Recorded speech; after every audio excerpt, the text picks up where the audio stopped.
October 15 புதன்கிழமை. Ichabod.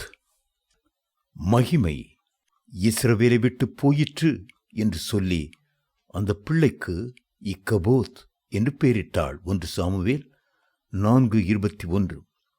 ஏலியின் குமாரனும் ஊழியத்தை துன்மார்க்கமாக செய்தவனுமாகிய பினேகாஸ் என்பவரின் மனைவி குழந்தை பெற்றெடுத்த போது தேவனுடைய உடன்படிக்கை பெட்டி பெலிஸ்தியரால் பிடிபட்டு போனது.